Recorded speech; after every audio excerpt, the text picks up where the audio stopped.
All right, everybody, hello and welcome to Should I Watch It with Riblet? I am Riblet. This is my channel. I'm going to be reviewing all sorts of television shows, movies, documentaries, you name it, and giving you my opinion on whether or not you should watch it. Now, you might be asking yourself, why should you listen to me? And that's a great point.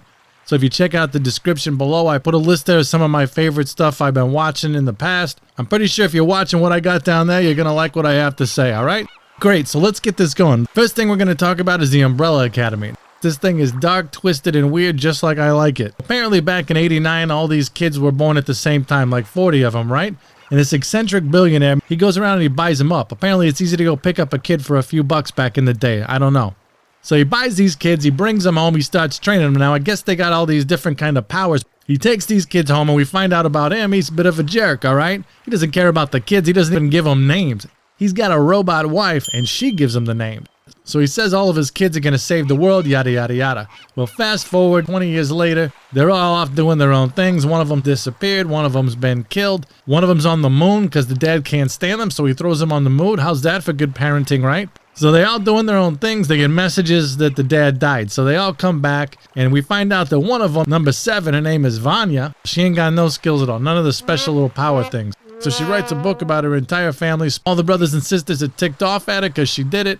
So now they got to come together, find out what happened to Dad, and get over the little problems they got with each other, okay? You got Diego, who's like this kind of knife-throwing Batman character. You got number 3, Allison. She can make you do whatever she wants by telling you. You got Klaus, who's sort of this cliche drug guy, but he's somehow the most likable guy in the bunch. Now you got Ben, who died. He shows up halfway through. We don't know what happened to this kid, but he turns into like this crazy murdering octopus. So everybody's back in the house, and this show's like a roller coaster. And, you know, I'm starting to drift a little bit. Then all of a sudden, bam, we see a robbery with the kids as superheroes, and it's brutal. They basically kill all the bank robbers in not such a clean way, let me just tell you. So now I'm paying attention, right? Then we go back to the house, and we find out number 1's like in love with number 3. So we got a little brotherly, sisterly love going on, if you know what I mean. And then all of a sudden, out of nowhere, the big guy, the big brute, he puts on a Tiffany record, and every one of the kids is in the house doing their own little dance routine. And now I'm back thinking, what in the heck am I watching here?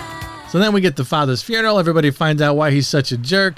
And then all of a sudden, after the funeral, out pops number 5, who disappeared like 17 years ago. So it's like a 53-year-old in a 13-year-old body, and he's a lunatic. And this kid is perfect for a weird little creepy hitman, right? So he's 53 years old in a 13-year-old body, and he goes for a cup of coffee. And now I'm back to kind of paying attention to things. It's gotten a little bit slow, and all of a sudden in come these assassins, and this little kid shreds these guys with like a butter knife in his bare hands. And not only that, the entire scene while he's doing this, they're playing They Might Be Giants Istanbul, which is just a spectacular combination. So anyway, all this stuff goes down, and basically at the end, number 5 goes to Vanya, and he's like, look, then he busts down the cliffhanger, and I'm ready to watch episode number 2. So should you watch this show?